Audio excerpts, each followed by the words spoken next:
오늘 하나님 말씀 무너진 여호와의 제단을 재건하며 라는 제목으로 하나님 말씀 나누도록 하겠습니다. 무너진 여호와의 제단을 오늘 우리 삶 가운데 다시 재건해야 됩니다. 이 무너진 여호와의 제단, 예배죠. 예배. 우리 삶 가운데 하나님을 향한 그 거룩한 예배. 한국 교회가 코로나를 지나면서 주님을 향한 거룩함을 많이 잃어버렸습니다. 많이 잃어버렸어요.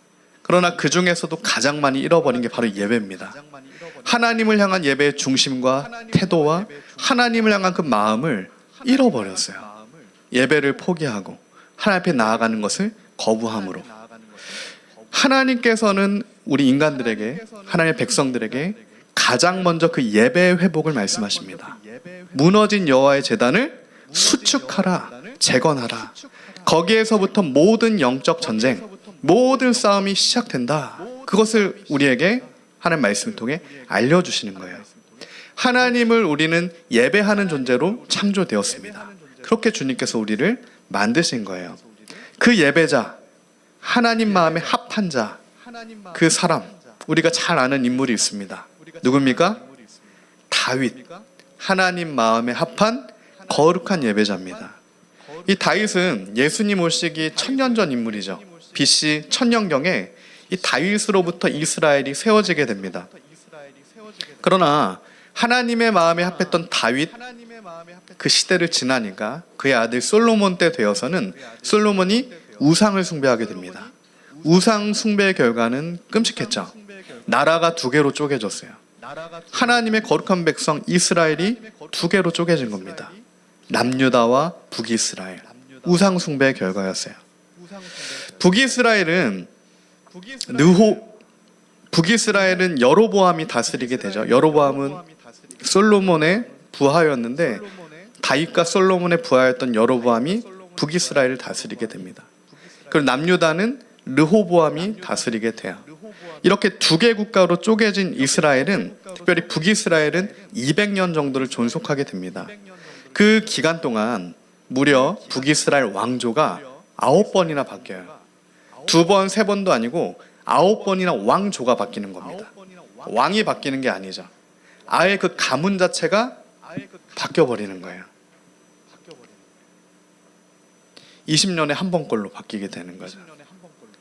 결국엔 BC 722년에 북이스라엘은 아수르에 의해서 완전히 역사에서 지워지게 됩니다. 그러나 남유다는 BC 586년에 바벨론에 의해서 멸망하기까지 무려 350년 동안 단 한 번의 왕조도 바뀌지 않습니다. 하나님의 약속하신 그대로 다윗 왕조가 끝까지 이어져요. 이는 주님께서 다윗에게 약속하신 바를 주님께서 이루신 겁니다. 다윗의 거룩한 중심을 보시고 다윗의 거룩한 하나님을 향한 중심으로부터 예배를 받으시고 다윗에게 주님의 놀라운 은혜를 더하신 거예요. 자자손손 그의 가문 가운데. 그리고 마침내 다윗에게 주신 엄청난 놀라운 복이 무엇입니까? 그의 후손으로 진정한 왕 중의 왕이신 메시아 되시는 구원자 예수 그리스도가 탄생하게 되었다라는 사실이에요. 그보다 더 큰 복은 있을 수가 없죠. 다윗의 가문, 다윗의 후손을 통하여서 예수님이 이 땅에 오셨다라는 그 엄청난 사실, 놀라운 복이에요. 이는 오직 전심으로 주님을 예배했고 거룩한 중심으로 아버지 앞에 나아갔던 다윗에게 주신 하나님의 놀라운 복임을 우리가 볼 수 있는 거예요. 그러므로 다윗은 복 있는 사람인 거죠. 복을 주님으로부터 받은 사람입니다. 다윗은 하나님 마음에 합한 자였다고 성경은 분명히 증거하고 그는 마음의 중심으로 신령과 진정으로 하나님을 예배하는 예배자였다라는 사실이에요.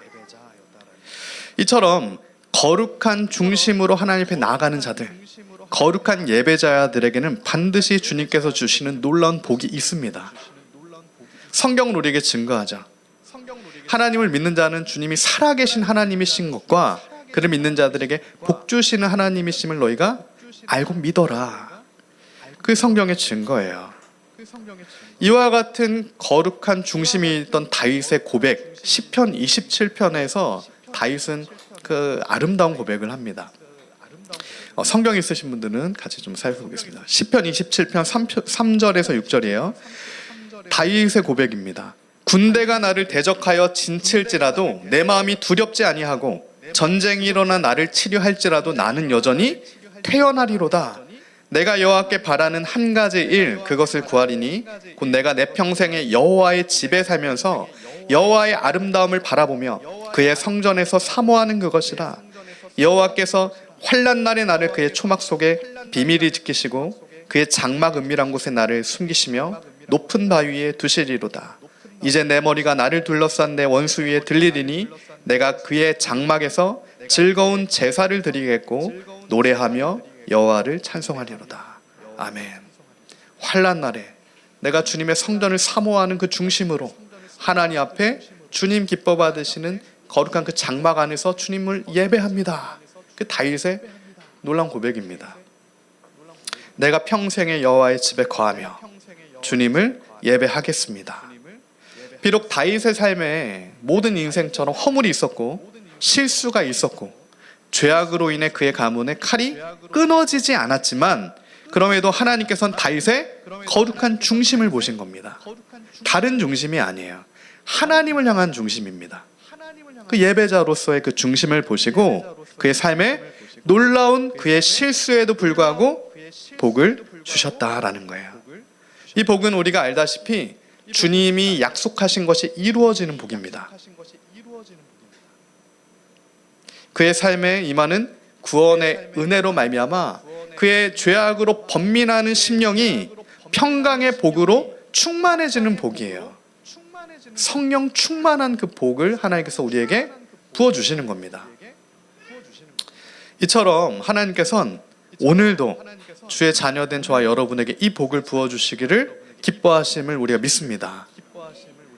모든 것을 가졌고 모든 것을 할 수 있어도 그 마음의 중심 가운데 그 하나님이 주시는 샬롬의 평강이 없다면, 그 성령의 은혜가 없다면 아무것도 아닌 것을 우리가 알 수 있어요. 그 손에 쥔 모든 것들이 풀에 지나지가 않는 겁니다.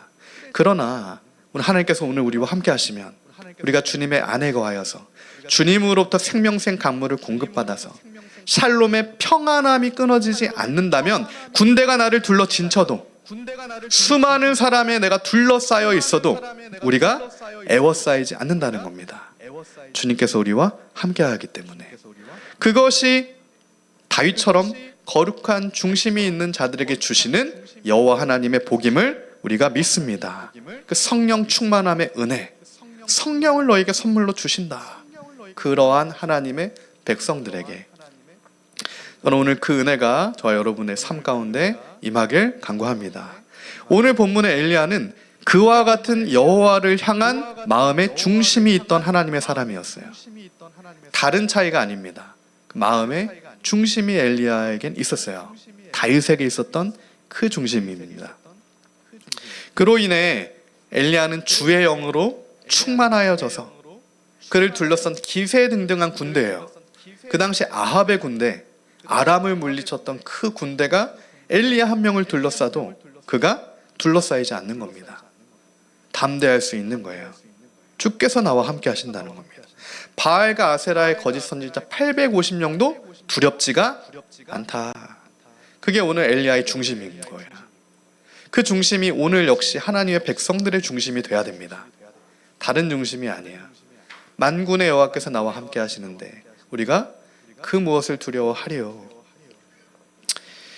대기근의 때에 까마귀를 통해 엘리야를 먹이셨고 사르밧 과부의 집에 기름이 끊어지지 않게 하셨으며 죽은 아들마저 다시 살리신 그 권능의 하나님이 나의 아버지시다. 그 고백이 엘리야의 고백 가운데 있는 겁니다. 그 믿음이 엘리야에게 있는 거죠. 그 중심이 엘리야에게 있는 거예요. 그러므로 오늘 우리에게도 그 진실된 믿음과 거룩한 중심이 회복되는 하나님의 역사가 있기를 간구합니다. 믿음이 회복되고 중심이 회복될 때 우리는 다시 거룩한 예배자로 나아갈 수 있게 되는 거예요. 그렇기 때문에 지금 엘리야는 아합의 군대와 거짓 선지자들의 숫자에 두려워하지 않고 그들에게 압도당하지 않는 거죠. 그것들이 엘리야를 누를 수가 없는 겁니다. 오히려 그로 인해 두려워하는 백성들을 향해 가감없이 하나님의 말씀을 선포하는 거예요. 너희가 어느 때까지 하나님과 바알 둘 사이에서 머뭇머뭇하려느냐. 여호와가 만일 하나님이면 그를 따르고 바알이 만일 하나님이면 그를 따라라. 언제까지 중간에서 그러고 있겠냐. 진짜 거룩한 예배자가 되든지 아니면 세상의 신을 섬기는 대로 나아가든지 그 두 가지 길을 선택해라 라고 엘리야가 이스라엘 백성들에게 지금 말하는 거예요. 너희가 전심으로 믿는 그것을 따라가라. 이와 같은 엘리야의 선언은 무슨 신호가 되는 겁니까? 본격적인 영적 전쟁의 시작을 알리는 선언이 되는 겁니다. 본격적인 제단의 싸움이 벌어지는 거예요. 이 영적 전쟁의 본질을 우리가 잘 봐야 됩니다. 이 제단의 싸움은 예배의 싸움이 되는 겁니다. 우리가 하나님 앞에 정말로 거룩한 예배를 드려서 하나님 연락 받으시는 그 온전한 예배로 나아갈 거냐, 아니면 그러지 않을 거냐, 그 싸움인 거예요. 그것이 오늘날에도 우리 삶 가운데 벌어지는 영적 전쟁의 본질이에요. 우리가 그것을 바로 보아야 합니다. 구약에 여러 극적인 순간들이 많죠. 수많은 기적과 이사들이 많지만 그럼에도 갈멜산에서 엘리야가 이 바알의 선지자 450명과 싸우는 이 장면은 너무나도 극적인 장면이에요. 예배의 승리가 주어지는 놀라운 장면입니다. 지금 갈멜산에는 무엇이 놓여 있습니까? 두 개의 제단이 놓여 있는 거예요. 한 제단에는 450명의 바알의 선지자들이 있는 거고요. 나머지 한 제단에는 엘리야 한 명이 있는 겁니다. 갈멜산, 동일한 산에 두 개의 제단이 놓여져 있어요. 먼저는 바알의 선지자 450명이 그 자신들의 제단 앞에 나옵니다. 그리고 아침부터 낮까지 할 수 있는 모든 것을 다 해요. 송아지에 각을 떠놓고 바알의 불을 받기 위해 할 수 있는 모든 시도를 다 합니다. 그러나 무슨 일이 일어납니까? 바알의 불이 임합니까? 아니에요. 아무 응답도 아무 소리도 없습니다. 바알의 제단은 죽은 신의 제단인 거죠. 우상의 제단일 뿐인 겁니다. 그것을 아이러니하게도 바알과 바알의 제사장들이 직접 증명해낸 거예요. 우리의 신은 죽은 신이다. 이것을 바알의 제사장들이 증명해내는 아이러니가 벌어지는 겁니다.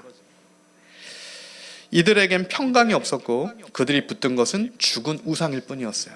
모든 것을 다 했지만 이룰 수 없는 겁니다. 그렇죠. 언제나 어디서나 가짜가 있으면 진짜가 있습니다. 진짜가 있기 때문에 가짜가 있는 거예요. 마침내 진짜 여호와 하나님을 섬기는 엘리야가 무너진 여호와의 제단을 그 이후에 재단하게 됩니다. 무너진 제단을 다시 쌓게 되는 거죠.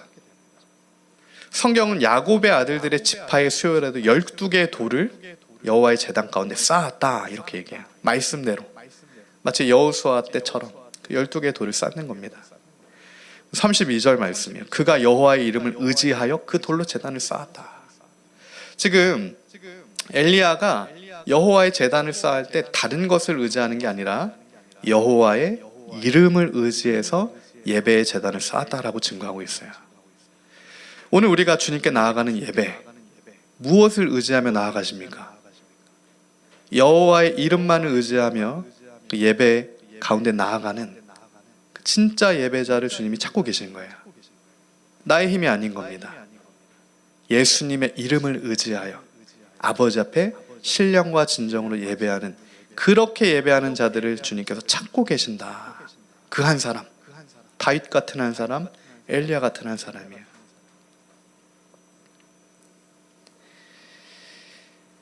이 치열한 영적 전쟁의 본질에 이처럼 예배의 전쟁이 있다. 그래서 우리가 분명히 보고 알아야 합니다.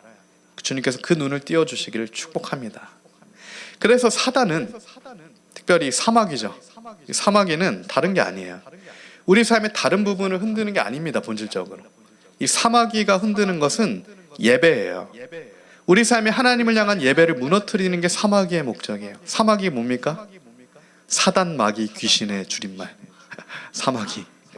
이 사단, 마귀, 귀신은 다른 게 아니라 우리 삶 가운데 하나님을 향한 예배를 무너뜨리는 게 가장 본질적인 목표인 겁니다.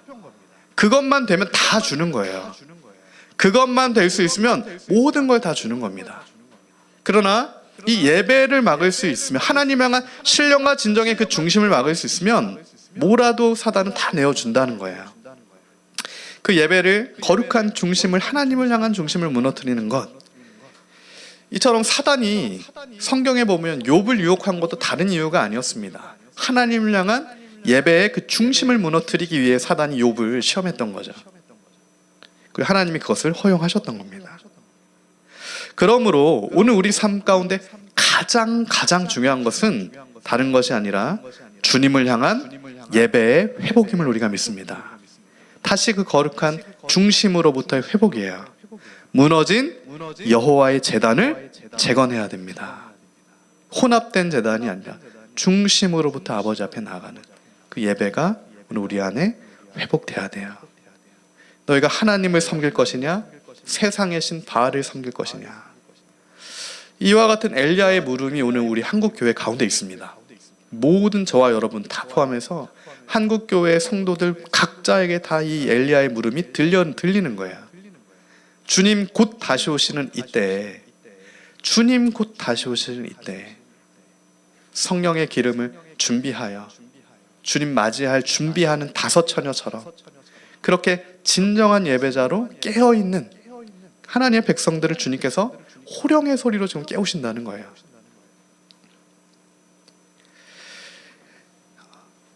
그럼에도 저와 여러분은 정말 그와 같은 복된 고백을 하는 하나님의 은혜 입은 백성 되길 간구합니다. 저와 여러분은, 나와 우리 가정은 주님만을 섬기겠습니다. 오직 예수님만 우리 구원자 되십니다. 그 진짜 고백이죠. 그러나 지금 엘리야의 이 물음 앞에 이스라엘 백성의 대답은 어떤 대답이 들려집니까? 단 한마디도 못하는 거예요. 그 수많은 사람 중에 수만이 모였을 겁니다. 그 싸움, 그 전쟁을 보려고 수만 명이 모였을 거예요.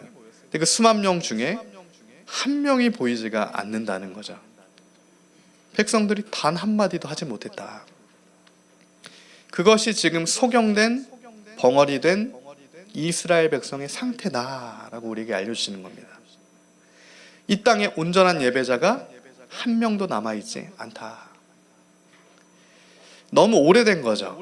온전하지 않은 하나님을 향한 중심과 그 상태가, 예배의 중심과 태도가 너무 오래된 겁니다. 온전하지 않은 상태로. 그런데 우리가 한편으로 생각해 보면 지금 이스라엘 백성 선민이잖아요. 하나님의 놀라운 기적과 이적을 경험했던, 출애굽을 경험했던 그 하나님의 백성들. 근데 이 말도 안 되는 상황, 이해가 아예 되지 않는 건 아닙니다. 어느 정도 이해가 되는 부분이 없잖아, 있어요. 왜 그렇습니까? 환경이 쉽지 않잖아요. 지금 환경이 쉽지 않습니다. 누구도 나와 같은 이런 환경이면 하나님만 의지하고 주님을 그렇게 예배하는 것이 쉽지 않다. 이것이 지금 이스라엘 백성들의 항변이에요. 나와 같은 환경이면 누구도 쉽지 않다. 이것이 지금 이스라엘 백성들의 중심으로부터의 항변이잖아요. 쉽지 않으니까 할 수 없다는 겁니다. 당시에 이세벨은 지금 두로와 시돈에서 바알과 아세라의 선지자 850명을 데리고 오는 거예요. 이스라엘 백성 가운데 자생한 선지자가 아닙니다. 어떻게 보면 지금 거짓 선지자들을 외국에서부터 수입해 온 거예요. 그래서 하나님의 백성 이스라엘 땅에 거짓 제사장이 지금 최소 850명이라는 얘기는 뭡니까? 이스라엘 전역에 완전히 바알과 아세라의 영적으로 지금 묶여 있는 겁니다.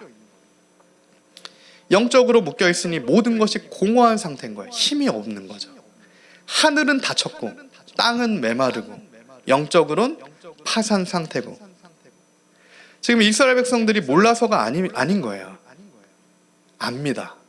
하나님을 알아요. 그러나 그것을 이겨낼 힘이 없는 거예요. 그 안에 힘이 없는 겁니다. 여호와의 말씀에 능력이 없는 거예요. 성령의 권능이 없는 겁니다. 그래서 엘리야의 물음 앞에 한마디 답을 할 수 있는 사람이 나타나지가 않는 거죠. 이들은 그 삶 가운데 예배의 제단이 여전히 무너져 내린 채로 오랜 시간 방치가 된 거죠. 세상과 하나님 사이에 여전히 머뭇거리고 있는 그런 모습입니다. 저는 오늘 하나님께서 주님의 몸된 교회를 세우셨을 때, 주님의 몸된 리빌더 처치를 세우셨을 때 무엇보다 다른 것이 아니라 그 무너진 여호와의 거룩한 제단, 무너진 예배의 회복을 말씀하신다라고 믿습니다. 우리 한 명 한 명 그 삶 가운데 다시 하나님을 우리가 여호와를 힘써 알고 주님을 찬송하는 입술이 끊어지지 않고 말씀이 끊어지지 않고 기도가 끊어지지 않는 그 예배가 회복되는, 코로나를 통과하면서 많이 무너져내린 이 모든 것들이 다시 주님을 향한 에베소 교회의 그 첫사랑을 회복해라 하시는 말씀처럼 주님을 향한 그 첫사랑이 회복되는 은혜. 주님께서 우리를 리빌더로 부르셨습니다. 그 예배의 회복이 임하는 자들로 부르신 거예요. 재건자죠. 무너진 여호와의 예배가 회복되는 재건자입니다. 그러므로 우리는 먼저 하나님께 드리는 그와 같은 거룩한 예배, 그 중심의 예배를 우리 삶 가운데 재건해야 됩니다. 주님 말씀을 들어야 하고 주님 말씀을 들린 대로 우리가 순종하며 나아가야 하는 거죠. 오늘날 이 시대는 마치 바알과 아세라의 선지자 850명이 이스라엘에 수입된 것처럼 지금 세계적인 종교 통합, 배도입니다. 종교 혼합이에요. 지금 WCC, NCCK, 노잔, WA 종교 통합, 이 거짓 제사장들이 대한민국 가운데 지금 10년에 걸쳐서 계속 이 혼합을 이루는 거대한 물결을 이루고 있어요. 한때 주님을 따라갔던 하나님의 백성들마저 아합과 이세벨의 군대, 영적 기만 앞에서 거룩한 여호와 앞에 나아가지 못하고 머뭇거리고 있는 이 형국. 지금 이 종교통합 세력, 이 거짓 선지자의 세력은 말하는 것이 교묘하죠. 예수님께 구원이 없다라고 얘기하는 건 아니에요.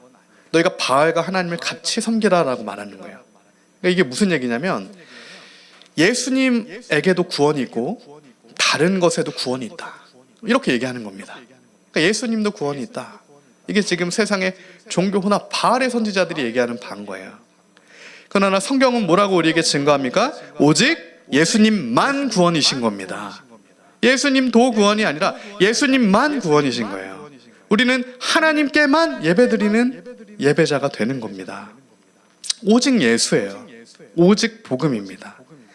그와 같은 다윗과 엘리야와 같은 거룩한 중심을 가지고 신령과 진정으로 주님만을 예배하는 복 있는 백성이 리빌더 처치가 되고 오늘 교회에 지체된 가정들이 되고 우리 한 명 한 명이 되길 여호와의 무너진 제단을 재건하는 그 거룩한 사명의 하나님의 은혜 입은 백성이 되길 예수님의 이름으로 축복합니다.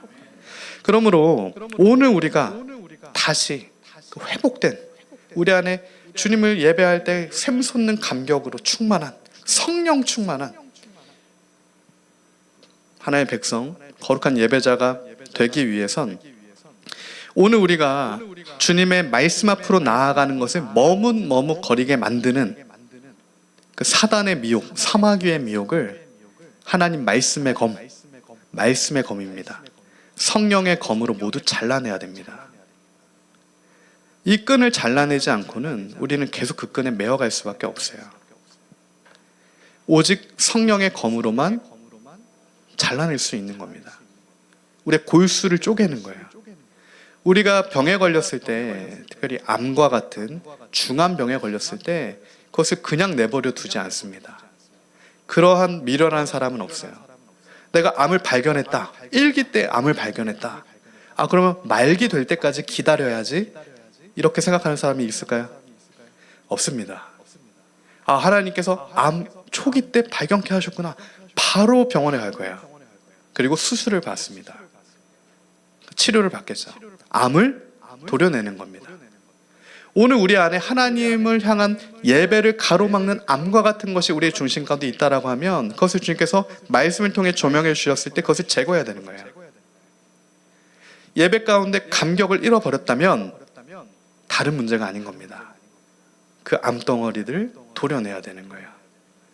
너무 오래돼서 익숙해졌지만 그래도 하나님 말씀에 비추어 아닌 것들을 다 우리가 제거해야 된다. 너희가 어느 때까지 이 둘 사이에서 머뭇거리겠냐. 한 가지를 제거해라. 엘리야가 지금 이렇게 말한 거죠. 이때 둘 사이에서 머뭇거린다라고 하는 엘리야의 표현은 원어적으로 보면 두 개 의견입니다. 두 개 의견. 너희가 어느 때까지 두 개 의견, 두 개 기조죠. 두 개의 대전제에서 머뭇거리겠냐.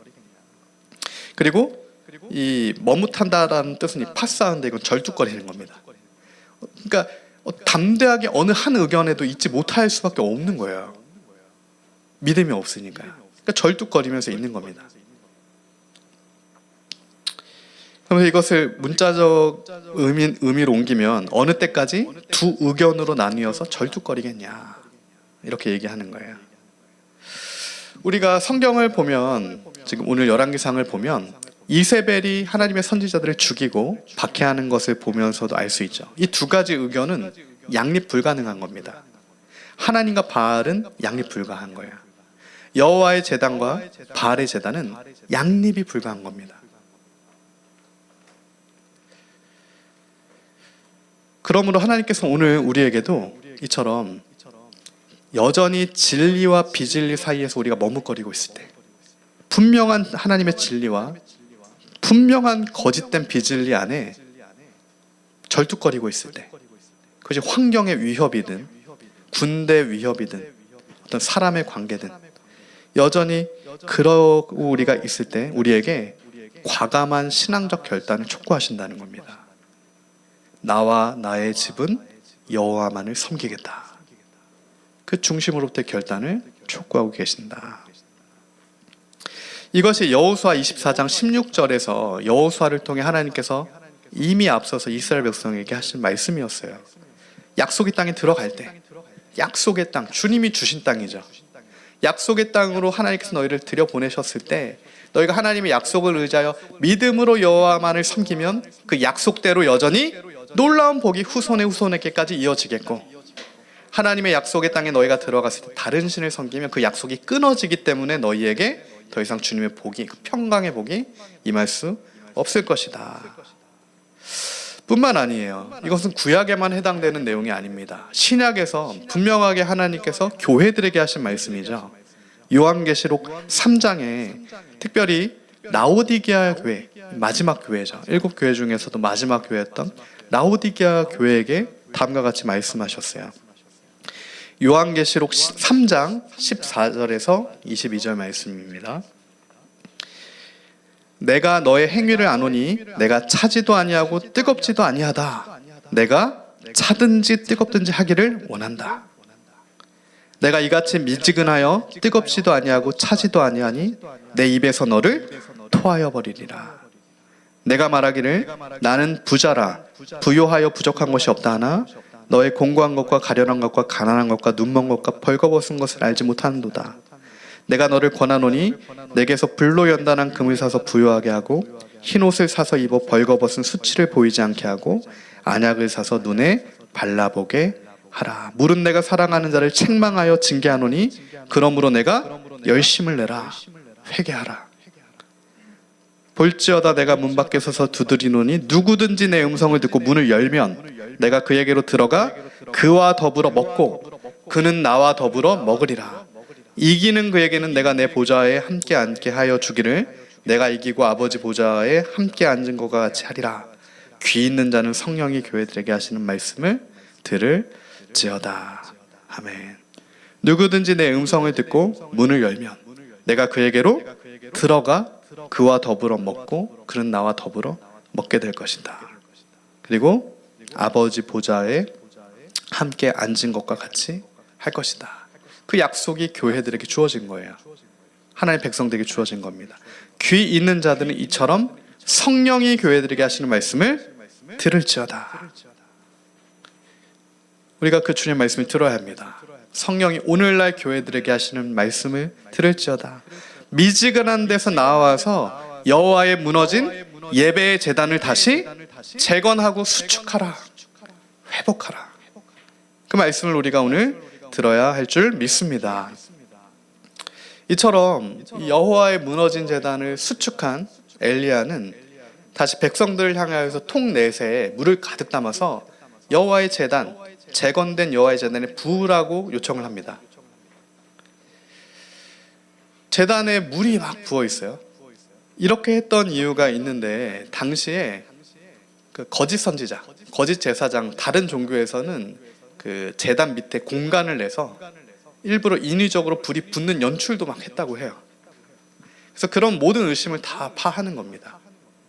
하나님의 놀라운 권능으로만 가능한 것을 지금 엘리야는 보여주는 거예요. 엘리야가 기도를 시작합니다.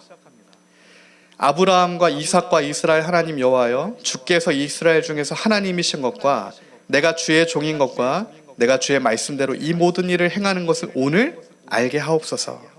여호와여, 내게 응답하옵소서. 내게 응답하옵소서. 이 백성에게 주 여호와는 하나님이신 것과 주는 그들의 마음을 되돌이키심을 알게 하옵소서 하며, 주님의 재건된 여호와를 향한 예배 제단 앞에 엘리야의 처음 기도, 무슨 기도가 나옵니까? 첫째는 내가 주님의 종인 것과 내가 주의 말씀대로 행하는 것을 알게 하여 주십시오. 이 기도를 합니다. 하나님, 주님을 향한 나의 중심을 아시지 않습니까? 응답하여 주십시오. 그런 기도를 하는 거예요. 진짜 예배자만 할 수 있는 기도죠. 우리가 정말 주님을 향한 그 예배자로서 우리가 주님을 향해 그 기도를 하는 겁니다. 두 번째는 또한 이 백성에게 여호와는 하나님이신 것과 그들로 주께서 그들의 마음을 되돌이키심을 알게 하옵소서. 하나님 여호와는 우리의 마음을 되돌이키시는, 죄악된 우리의 마음을 되돌이키시는 하나님이심을 백성들로 알게 하여 주옵소서. 그 두 가지 기도를 합니다. 그 기도가 끝나자마자 여호와의 불이 하늘에서부터 엘리야의 제단 가운데 붙게 돼요. 기도 가운데 응답을 받게 되는 겁니다. 이와 같은 엘리야의 하나님을 향한, 여호와를 향한 거룩한 예배 제단과 그리고 엘리야의 기도, 그리고 그의 불붙은 하나님의 응답하심, 그것이 오늘 우리 삶의 예배 가운데 다시 회복되어야 하는 하나님의 권능의 역사입니다. 주님 향한 우리의 그 기도 가운데 주님의 응답의 불이 임하는 거예요. 이에 여호와의 불이 내려서 번제물과 나무와 돌과 흙을 태우고 또 도랑의 물을 핥았다. 여호와의 불이 임하여서 모든 것을 태우는 겁니다. 우리의 부정함마저 그 여호와의 불이 임했을 때 태워지는 거예요. 이때 하나님을 향한 우리의 믿음과 중심의 고백이 회복되는 겁니다. 그제서야 회복이 임하는 거예요. 그리고 우리는 영적 전쟁에서 승리하게 됩니다. 39절이죠. 모든 백성이 보고 엎드려 말하되 여호와 그는 하나님이시로다. 여호와 그는 하나님이시로다 하니. 놀라운 영적 전쟁의 승리예요. 이제 바알의 이름이 더 이상 선포되지 않습니다. 더 이상 백성들이 비를 내리게 하기 위해서 의지하고자 하는 그 모든 것들을 하나님께서 끊어버리시는 거예요. 하나님만 하나님이시다. 오직 여호와 하나님만이 권능의 주님이십니다. 그 예배의 제단에 불이 임하게 하실 수 있는 것은 오직 만군의 여호와 하나님이십니다. 그 고백을 백성들의 마음을 하나님께서 돌이키셔서 하나님께 하게 하는 겁니다. 엘리야를 통하여서. 엘리야가 죽는 게 아니에요. 450명의 바알의 선지자가 죽는 겁니다. 우리가 오늘 환경과 숫자와 사람에 압도당할 이유가 전혀 없는 겁니다. 오늘 우리가 진실한 하나님 앞에 예배자라고 하면 그 믿음으로 끝까지 주님 앞에 생명의 면류관을 얻을 때까지 나아가라 라고 하시는 거예요. 라오디게아 교회 회개하고 그 미지근함을 회개하고 전심으로 주님 앞에 나아가라. 전심으로 주님을 예배 드려라. 구약 같은 경우에 하늘에서 놀라운 하나님의 초자연적인 불이죠. 그 권능의 불이 임하는 경우가 4가지 경우 정도 됐었는데, 주님께서 주님의 언약을 보증하실 때, 주님이 약속하신 걸 반드시 이루시겠다라고 약속하실 때 주님의 불이 임하게 되었어요. 그리고 하나님께서 친히 나타나셨을 때, 구름 기둥과 불 기둥으로 이스라엘 백성을 인도하실 때, 주님의 능력을 이처럼 증거할 때, 그리고 예배를 받으실 때, 그 제사 가운데 여호와의 불이 임하게 돼요. 이와 같은 하나님의 약속이 성취되고, 하나님께서 오늘 우리와 동행하여 주시고, 하나님의 능력이 오늘 우리에게 임하고, 하나님께서 오늘 우리의 예배를 받으실 때 어떠한 역사가 일어나겠습니까? 오늘 우리의 예배 제단 가운데 무너졌다가 다시 재건된 우리의 예배의 제단 가운데 성령의 불이 임하게 되는 겁니다. 여호와의 불이 임하게 되는 거예요. 그 놀라운 성령의 불이 임하는 신약의 사건, 그것이 사도행전 2장의 오순절의 사건입니다. 구약에만 있던 옛날 이야기가 아닌 거예요. 우리가 어렸을 때 배웠던 옛날 옛적에 일어났던 그런 일이 아닌 겁니다. 하나님의 불이 임하는 이 사건은 오늘날의 하나님의 백성들에게도 임하는 그 사건이에요. 오순절에 하나님의 불이, 그 성령의 불이 예배자들 가운데 임하게 됩니다. 사도행전 2장 1절에서 3절 말씀이죠. 오순절날이 이미 이름에 그들이 다 같이 한 곳에 모였더니 호련히 하늘로부터 급하고 강한 바람 같은 소리가 있어 그들이 앉은 온 집에 가득하여 마치 불의 혀처럼 갈라지는 것들이 그들에게 보여 각 사람 위에 하나씩 임하여 있다니. 하나님의 백성 한 사람 한 사람마다 하늘로부터 급하고 강한 바람 같은 불의 혀처럼 갈라지는 그 성령의 불이 한 사람 한 사람에게 임하게 돼요. 그 한 사람 한 사람의 중심의 예배를 하나님께서 연락하시는 겁니다. 그 안에는 지금 예배자가 있고요, 구경꾼이 있습니다. 500명의 하나님의 백성들, 정말 전심으로 주님께서 임하시는 약속을 믿고 주님을 예배하고 기도했던 하나님의 백성들에게는 성령의 불이 임하였고, 그것을 지나가다가 보게 되는 또 구경하는 사람들이 있는 거예요. 같은 자리에. 오늘 우리의 예배 가운데도 이 두 가지 형국이 나타날 수 있습니다. 어떠한 구경자가 될 수 있고요, 내가 정말 주님 앞에 나아가는 예배자가 될 수 있어요. 근데 하나님은 오늘 우리에게 예배자가 되어야 된다라고 말씀하십니다. 그것이 주님께서 우리를 창조하신 목적이다라고 말씀하시는 거죠. 사도행전 이어서 2장 14절의 말씀이에요. 이를 베드로는 다음과 같이 설교하는 겁니다. 베드로가 11사도와 함께 서서 소리 높여 이르되 유대인과 예루살렘에 사는 모든 사람들아, 이 일을 너희로 알게 할 것이니 내 말에 귀를 기울여라. 이는 곧 선지자 요엘을 통하여 말씀하시는 것인 일러스되 하나님이 말씀하시기를 말세에 내가 내 영을 모든 육체에 부어주리니 너희 자녀들은 예언할 것이고 너희 젊은이들은 환상을 보고 너희 늙은이들은 꿈을 꾸리라. 그때 내가 내 영을 내 남종과 여종들에게 부어주리니 그들이 예언할 것이요 또 내가 위로 하늘에서는 기사를 아래로 땅에서는 징조를 베풀리니 곧 피와 불과 연기로다. 주의 크고 영화로운 날이 이르기 전에 해가 변하여 어두워지고 달이 변하여 피가 되리라. 누구든지 주의 이름을 부르는 자는 구원을 받으리라 하였느니라. 누가 주님의 이름을 부를 수 있다는 겁니까? 주의 영이 임한 자들이에요. 성령의 불이 임한 자들입니다. 성령 충만한 자들이 주의 이름을 불러서 구원을 얻게 되는 거예요. 구경꾼에게는 주님의 이름을 부를 수가 없는 겁니다. 진짜 예배자만, 성령 충만한, 성령으로 거듭난 예배자만 진짜 오직 예수, 주님의 이름을 불러서 구원을 받을 수 있다. 28절, 주께서 생명의 길을 내게 보이셨으니 주 앞에서 내게 기쁨이 충만하게 하시로다. 그 생명의 길을 보여주시는 겁니다, 성령께서. 그리고 이제는 기쁨으로 충만케 하시는 거예요. 이게 성령 충만한 자들의 표징입니다.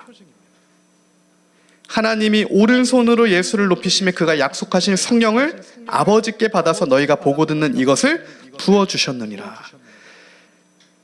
예수님이 부활하셔서 약속하신 성령이 오늘 너희에게 임하게 된 거다. 그 증거, 그 설교를 베드로가 지금 하고 있는 거예요. 38절 마지막 말씀이죠. 베드로가 이르되 너희가 회개하여 각각 예수 그리스도의 이름으로 세례를 받고 죄사함을 받으라. 그리하면 성령의 선물을 받으리라. 아멘입니다. 이 오순절의 놀라운 성령의 사건, 베드로의 결론이에요. 회개하고 죄사함을 받고 성령의 선물을 받아라. 오늘 주님께서는 오늘 하나님의 백성들에게 엘리야와 같이, 또한 엘리야와 같은 신약에 보면 세례 요한과 같이 회개하여 죄사함을 받고 성령의 선물을, 성령 충만함을 입어서 그 다음에 여호와의 길을 예비하라라고 말씀하고 계십니다. 이제 우리가 죄사함을 받고 성령 충만한 자가 되었다면 여호와의 길을 예비하는 자리까지 나아가야 하는 거예요. 이 여호와의 길을 예비하는 것, 다른 것이 아닙니다. 이 여호와의 길은 예수 그리스도를 따라가는 길입니다. 주가 어디로 가시든 그가 나를 갈멜산에 450명의 바알의 선지자 앞으로 끌고 가셔도 어디로 끌고 가시든 그의 길을 걷게 되는 거예요. 내가 원하는 길이 아닐 수 있습니다. 군대에 둘러싸이는 길일 수 있어요. 내가 한 번도 생각하지 않았던 길일 수 있어요. 그러나 주께서 오늘 우리를 그렇게 나의 삶을 이끄신다면 우리가 청종하며 성령의 인도하심을 받아 그 길로 나아가야 한다는 거죠. 예수 그리스도를 따라가야 되는 겁니다. 그래서 주님은 내가 십자가 진 것처럼 너희도 각자의 십자가를 지고 내가 너에게 주는 멍에를 지라라고 말씀하시죠. 아무 멍에도 지지 마라가 아니라 내가 너에게 주는 멍에를 지고 세상의 멍에는 벗고 내가 십자가를 지고 간 것처럼 그 길을 따라가라. 오늘 우리가 이처럼 주님의 길을 가기 위해서는 성령 충만함을 받아야 됩니다. 죄사함의 은혜가 오늘 우리 심령 가운데 있어야 되는 거예요. 하나님의 말씀들 듣고 말씀대로 순종하며 나아가야 합니다. 그러나 그 여호와의 길을 가는 것을 방해하는 우리 삶 가운데 방해물이 있습니다. 여러 가지 방해물들이 있어요. 없을 수 없습니다. 그 길을 막는 것들이 있어요. 그것이 때로는 아합과 이세벨 같은 거짓 제사장과 힘 있는 어떤 권력 같은 것일 수도 있고요.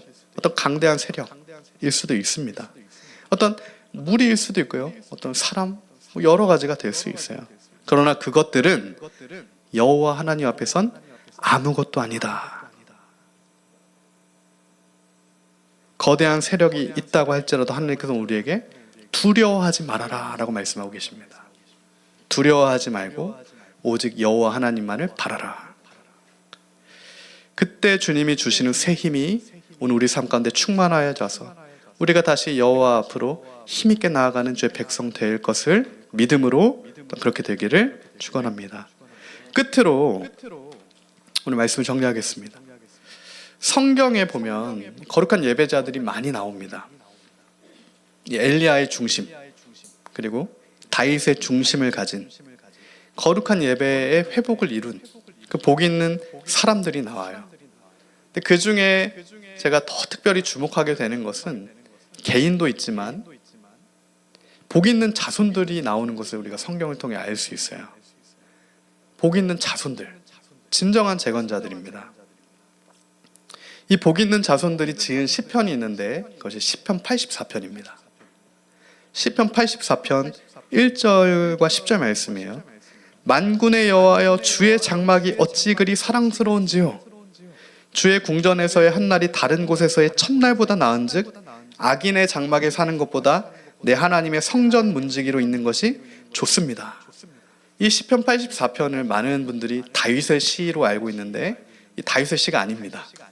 하나님의 궁전에서의 한날 주의 궁전에서의 한날이 악인의 장막에 사는 것, 그 첫날보다 좋습니다. 이 고백, 주의 성전의 문지기로 있는 것이 좋습니다. 이 고백이 다윗의 고백이 아니에요.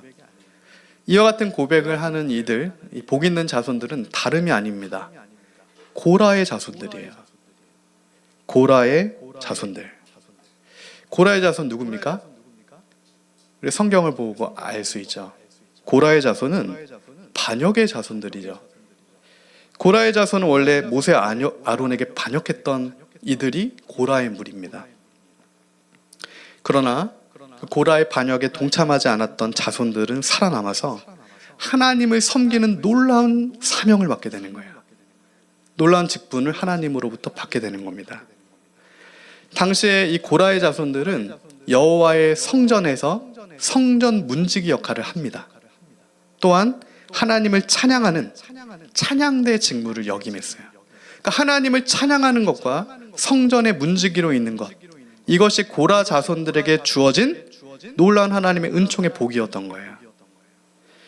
그래서 여호사밧 왕 때는 이 고라 자손들이 맨 앞에 나가서 찬양할 때 하나님이 이스라엘에게 놀라운 복을 주십니다. 예배자들의 찬양과 기도와 예배 가운데 하나님이 놀라운 영적 승리와 삶에서의 실제적인 승리가 주어진다라는 거예요.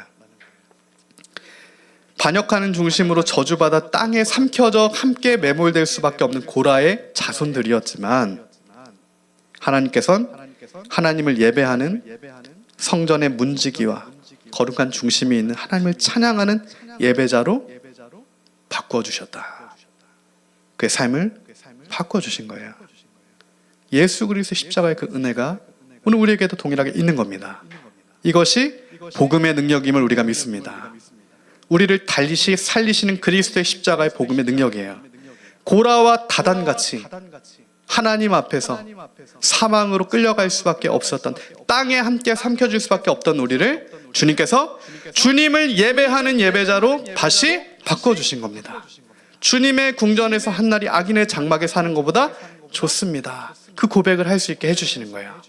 성령께서 오늘 그 복음의 능력이 다시 우리 삶 가운데 충만하여져서 우리의 무너진 예배 제단이 회복되고 다시 우리가 거룩한 예배자로 세워지는 주의 복된 은혜가 저와 여러분의 삶 가운데 있기를 간구합니다. 우리 선포된 말씀 붙들고 함께 합심하여 기도하며 나아가도록 하겠습니다.